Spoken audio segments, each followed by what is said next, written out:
Hi everybody, welcome to Om Sweet Om. I'm yoga instructor Alison Schuster, and today we're talking with Luke Raymer, the owner of Pittsburgh Float. Hi Luke. Hi. Welcome to the show. This is kind of an interesting show that we're doing today. Sure. Because we're going to talk a little bit about water and all of the healing benefits of water. So let's start there with talking about what is Pittsburgh Float. What am I standing in front of? What is this? Sure. So we have separate sensory deprivation tanks here. There's about 10 inches of water in these tanks with approximately 800 pounds of Epsom salt. So when you lie back, you're completely buoyant, you rise to the top. You float. Absolutely. You float in the tank. Everybody floats in there. Everybody floats, so it doesn't matter the size of the person. Not at all. Everybody's going to float in the tank. Now, about how big are the tanks? They're about 8 foot long, 4 foot wide, so just about anybody's going to fit. Anyone's going to fit. Yes. Now, I noticed that there's a door, so you close the door. Yes, so you come in the room, you get a shower first, you open up the door, you put yourself in, you can get out at any moment. So completely private. Absolutely. Right. And there's no locked door behind you. No. Right? So it's very light. Yeah, you can open it at any time. You can get out. You can just open it, sit up. Now, I know some of my friends watching would say, is Alison going to try this? She's completely claustrophobic, right? I'm a little claustrophobic with small spaces. What do you do with someone like me? I mean, it's probably our #1 concern for people. But in the tank, it's all the opposite feelings you would have from claustrophobia.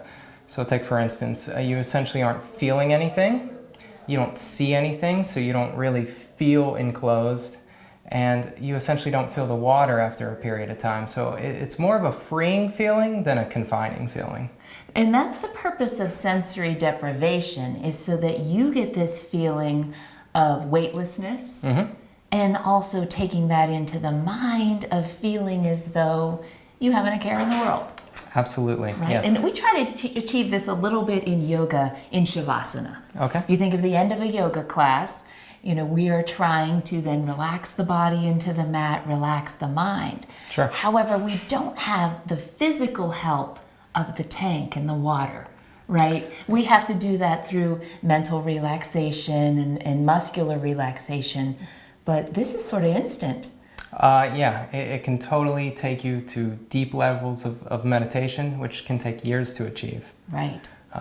Just add water. Perfect. It works. It works.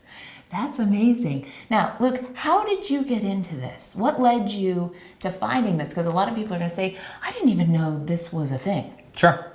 Yeah, and for a long period of time, I didn't know it was a thing, and I certainly never guessed when I was younger this would become a business of mine or a profession. Yes. I was always looking at optimal performance for the body, always looking at holistic ways of healing and recovering and these sorts of things. Heavy training. Yep. So I was actually traveling around the world with a fellow by the name of Ido Portal. I was studying with him for about 7 years, and his training is intense. That's a lot of training. That's intense we're training. talking at least 4 to 6 hours a day, every day. So recovery became a big issue for me. I discovered the tanks through Joe Rogan's podcast, and I was up in Toronto. I tried one out. I was sold from the first 5 minutes in the tank. Awesome. I mean, I got out, I did one of these, my whole spine adjusted, I was feeling incredible. Came back here and I was searching for a tank. I couldn't find one any closer than Ohio. And so you brought him to Pittsburgh. Yep, and it actually started in my living room in Squirrel Hill. Yes. You don't need a couch. Just put in a tank. That was honestly, you walked into my place there, and you walked into the room and had the tank right there. That's awesome. Yeah, it was on the second floor. It was pretty interesting. That's really cool. Now, so as a recovery tool, I have a lot of athletes that come to yoga to be able to stretch, to be able to relax. But what a wonderful recovery tool for those athletes. Sure. So that on the muscular level, you're doing it. Now, I know a lot of people that seek these out, though, for anxiety, stress. You know, and can you speak to that? How does that help as far as working with anxiety and using the tanks? Sure. I mean, because you're essentially eliminating any kind of outside influences, you really only have yourself to deal with in the tank. Right. So this you know, allows you to relax to a much deeper level than you can outside the tank, where you're having distractions. You know, is it hot? Is it cold? Right. What's that sound over there? It is sort of, we're bombarded now with outside stimulus, you know, just constant with our cell phones. We're constantly on technology and social media, and even the street outside. I said even walking down here, I suddenly felt relaxed because we're away from the street noise, and it feels calm and restorative. So it can have that effect on the mind as well. That's amazing. I mean, it's amazing that both of those things are at play. And sometimes we seek these things out for the muscular benefits from training, and then suddenly we realize the mental benefits, which can be so much greater, to be able to come and say, oh, geez, I don't have to worry about anxiety anymore. I'm releasing it into the water. Yeah, right? Absolutely. Yeah, I often get a call and somebody says, well, what are these good for? And what do you do with that? Yeah, I have to say, well, there's a mental aspect and there's a physical aspect. Mm-hmm. So, you know, which one are you more focused on today? Right. But how great, what a different wellness option. And I know a lot of people like me are water people. And they like to be on the water, and there's always something about getting into the water that immediately relaxes us, right? If you're a person that likes hot baths, like you enjoy that relaxing bath. If you like to get in the pool, this time of year we're all excited to get back on the lake, do a little paddle boarding. There's just something restorative about water that we're drawn to that instantly relaxes us. But the benefit of this is we can use this in December when we can't get out to that water. Absolutely. And you couldn't be at any more comfortable temperature than in here. Yeah. Because it's set to the external temperature of your skin, which is about 93.5 degrees. So that's exactly what your body wants to feel. And that creates that disappearance of the line between the air and the water. Absolutely. Yeah, that to me is amazing, that suddenly you can tell the difference between the air and the water. Sure. Yeah, and that's something that when they say the more floats you do, the better it gets, that can take some practice. Being absolutely still, being able to relax your body enough, that then that sensation really vanishes. And for my yogis out there, that's the same as bringing yourself to the mat. The more times you do it, the quicker you're able to relax. Sure. And I think that's true of anything. We have to learn how to do it first. Absolutely. Right? And the first time you're a little nervous, you're a little intimidated, you're not sure what's going to happen. But then as you keep doing it. So you can buy a pass to come and try this? How does that work? Sure. So we offer single sessions, 60 or 90 minutes. People always say, you know, if I'm a first timer, should I do 60? I actually typically recommend 90 minutes. I think it takes about 30 minutes to kind of settle into your float, start relaxing, and like we've discussed, to let go of the nervousness of trying it. Okay. And then we also have packages and memberships. So depending on, you know, what kind of level you want to float, you know, how many times a month, you know, you can have your choice there. So this is something along with a gym membership, a yoga studio pass, a climbing gym membership, any of those things as a wellness option. And I think the amazing thing is we start to see there are so many options to improve your life. And some of them are unexpected. You know, this one is definitely unexpected. I think a lot of our viewers will say, I didn't know you could get into a tank. That's really cool. How would you encourage somebody who is a first timer, who's afraid? Afraid to shut the door, afraid to get in the tank? I mean, I always tell people you can totally leave the door open. You're not going to get the full mental sensation as to the fact of, you know, you're letting light in. Even if your eyes are closed, your skin is going to sense that. But you can totally get the sensation of floating and have the door open.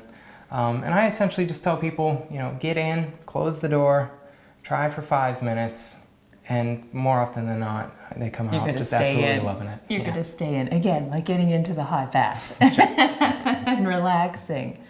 That's amazing. Now, what do you think people that are training hard, what's your advice to them on how often would you do this as a recovery tool? I mean, if you have the ability, I would personally get in there every day or anytime you're really sore. Right.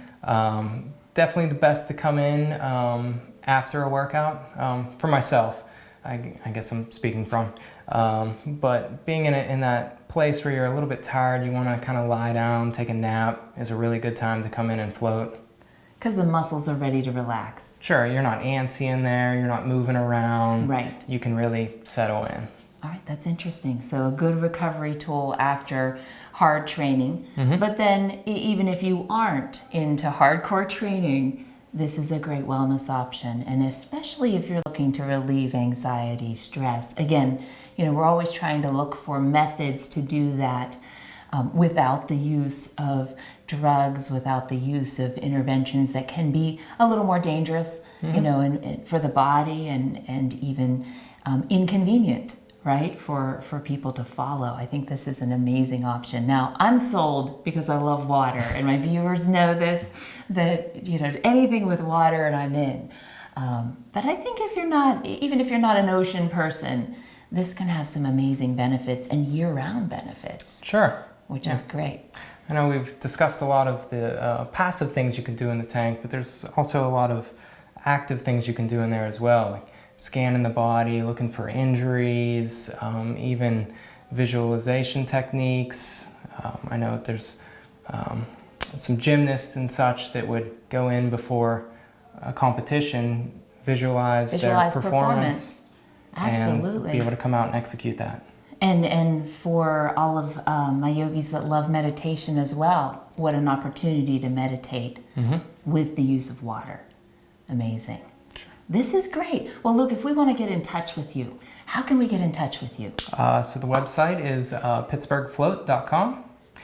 You can always email me at pittsburghfloat@gmail.com. You can reach me at 412-337-9882. And we're right here in Shadyside. And yes, we are here in Shadyside, PA. That's awesome. Thank you so much for having us today, inviting us to see the tanks. Maybe we'll get to use them today too. We'll see what happens. We're going to keep the yoga on the water today. So join me for a little more water practice, and I'm going to meet you a moment on the floating mat.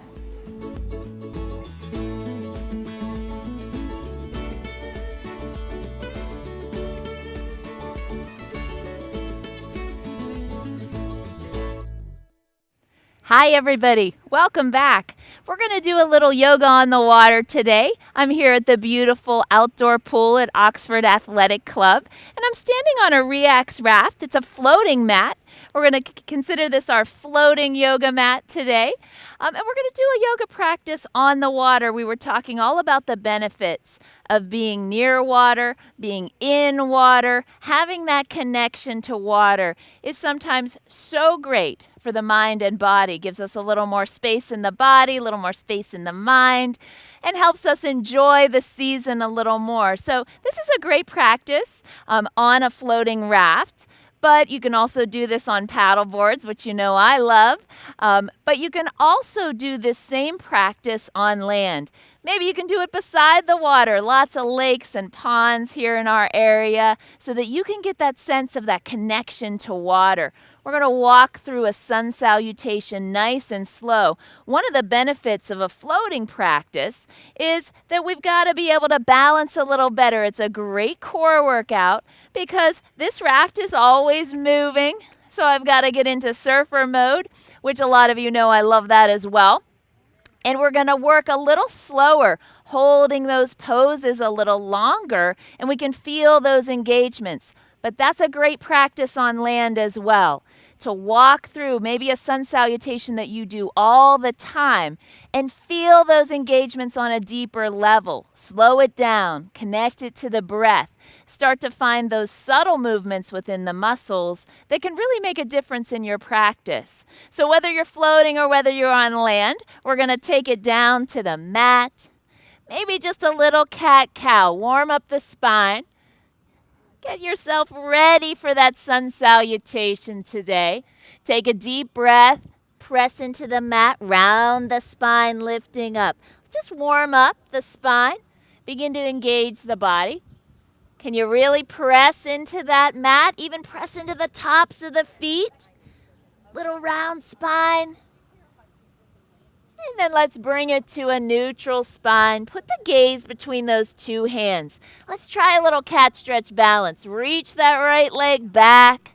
Nice and long. Push it away from you. Engage the belly. Then maybe that left hand comes up, top of the mat or all the way forward.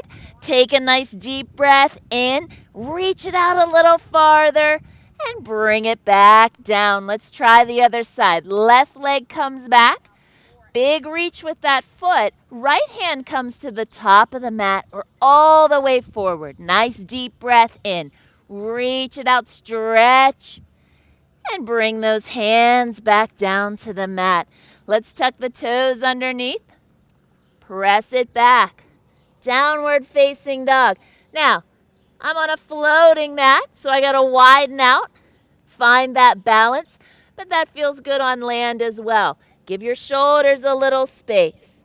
Give the hips a little space. Take a deep breath in. Come up onto the balls of the feet. Exhale, release. Inhale, up. Exhale, release. Now let's take that left foot to the center line. Reach that right leg up. Nice deep breath in. Maybe a bend at the knee. Heel to the small of the back, opening the hip. Then extend it nice and long. I want you to bring that foot all the way through the hands. Now, come up on the fingertips. Let it balance. Maybe those hands come up to the thigh. Maybe you can bring those arms all the way overhead. Nice deep breath in, big reach.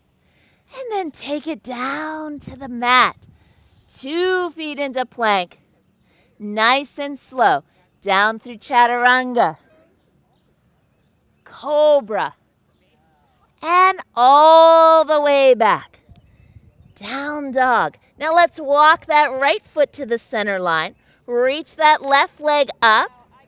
Nice deep breath. Bend at the knee. Heel to the small of the back. Then extend it nice and long. Bring it all the way through your hands. Come up on those fingertips. Maybe you bring those hands to the thigh. Maybe you reach those arms up overhead.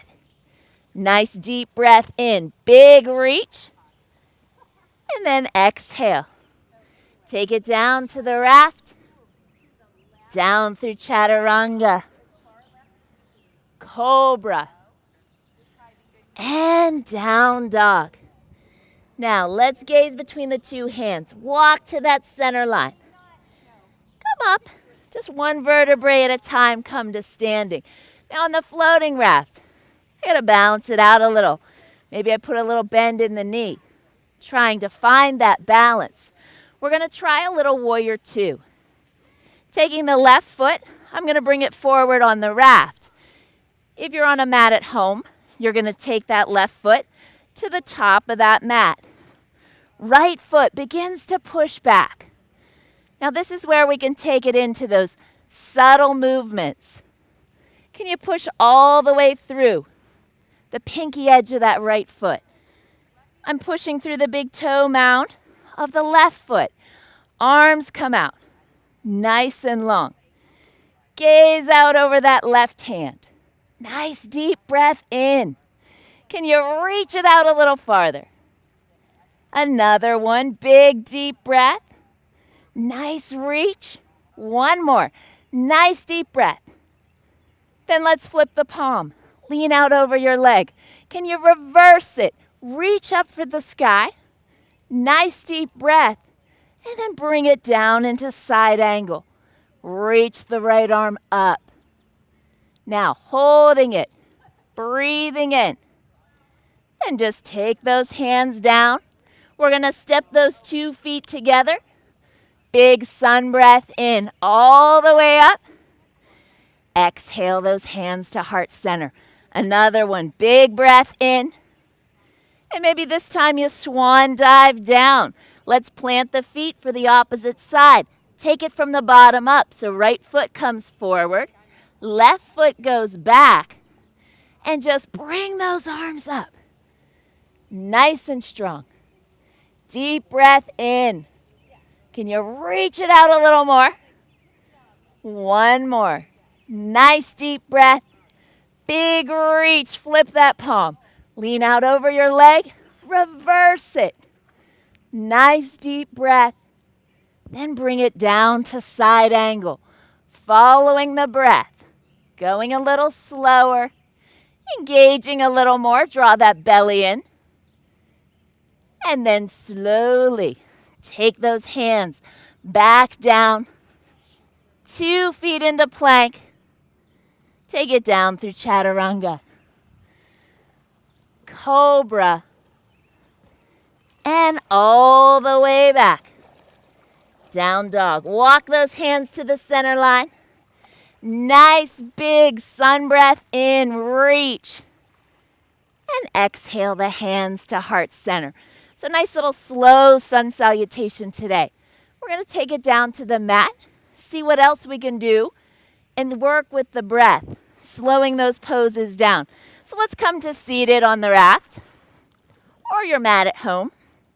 Bring yourself to the center. I want you to engage those legs. Point the toes to the end of the mat. Bring those hands behind you. Fingertips face your back side. So coming into upward facing plank. Now, we're going to put some pressure into the arms, but that lift is coming from the chest and the belly. So we want to see if we can engage those 2 areas. So not all of the weight is going on those arms. Press into the heels, lift up, little upward facing plank. Maybe we drop the head. Keep reaching, nice deep breath. Big reach, and bring it back down. Nice little back bend. Counter stretch. Take those feet into butterfly. Drop the head. Take a deep breath in. And bring it all the way back. Shake out the legs. Let's see what we can do with a little side plank today.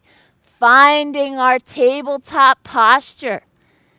Bring that left hand right in front of the face.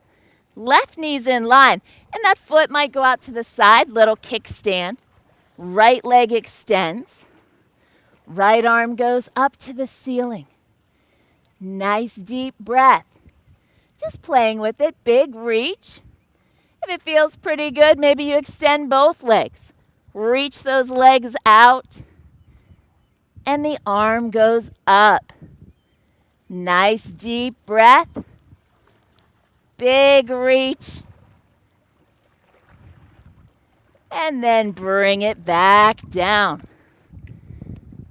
Pushing back into child's pose. That little counter stretch becomes important. Then rising up, let's try the other side. Right hand under the face. Right knee in line. We're going to extend that leg. Left leg reaches out. Left arm reaches up. Nice deep breath. Keep reaching. Can you press that hip up to the sky? Big reach. And maybe you extend both legs. Plant the hand. Reach those legs out. Let that arm reach up. Nice deep breath. Big reach. Keep reaching. And bring it back down. Little press back into child's pose. And then bringing it back to that center spot in the mat. We're just going to shift the legs, swing them out in front. And we're going to take it down to our bridge posture. So coming down to the mat. Maybe you take it down just one vertebrae at a time. Oh, that sunshine feels good. If we're outside, we can enjoy a little bit of that sunshine. Track those knees towards the bottom of your mat. Press through the big toe mounds of the feet. Now remember, it's not just the legs holding you up. That lift in the chest, lift in the belly makes bridge work. We rise up. Press those hip points up to the sky. Nice deep breath. Maybe you roll those shoulder blades underneath. Maybe you interlace those fingers. Nice big breath in, and then we bring it back down to the raft. Now, if we want to add a little intensity, we can lift those hip points up, and maybe that right leg goes up to the ceiling. Nice deep breath. Keep rising up, and bring it back down. Now, if we did one side, we better balance it out. Press through the big toe mounds of the feet. Let it rise up. Maybe you interlace those fingers. Maybe that left leg goes up. Nice deep breath in. And then let it come back down. Nice. Grabbing on behind the thighs. Little rock and roll. Brings us back up to seated. We turn. Let's bring it to the center of that mat. One of the nice things about a floating practice is to be able to just release a little bit. Let the water help us release. So coming to seated, let's just take a gentle twist. I want you to bring the left arm in front. Right arm goes behind. Take a deep breath in. See if you can gaze out over that right shoulder. Nice deep breath. And bring it back to center. Maybe we can take that twist a little deeper. We can cross the right over the left. Go ahead and wrap the arm around. Gaze out over that shoulder. Nice deep breath in. Lift, lengthen the spine. Use that exhale. And then bring it back to center. Let's play with the other side. Start it seated. Right hand on the knee. Little twist. And then bring it back. Now take it a little deeper. Left over the right. Wrap your arm around. Sit up nice and tall. And then just gaze out over that shoulder. Nice deep breath. And bring it back to center. Coming to our seated posture. One of the best things about a nice practice on the water is being able to just float. Reminds us that we got to roll with whatever life brings. Take those arms out to either side. Big deep breath in. We use that exhale. Bring them to heart center. And maybe you just take a moment and float on the water. Bring the hands to the knees. Maybe those palms flip up. Open to all that this season has to offer. And a few breaths. We all love the sound of water, right? We all love the feel of water. So taking your practice on the water, near the water, can have an effect that we can't create in the studio. An effect that calms the body and the mind. So which poses you choose doesn't really matter. What matters is you maybe get out on the water, get near the water, connect a little bit to that blue mind inside you, that connection to the world around you. So as you sit and take that moment to connect to the world around you, maybe a little bit thankful for the season, the warmth of the sun, the feel of the water. Connected to your yoga practice, and find the light within you. Take it out in the world. Namaste.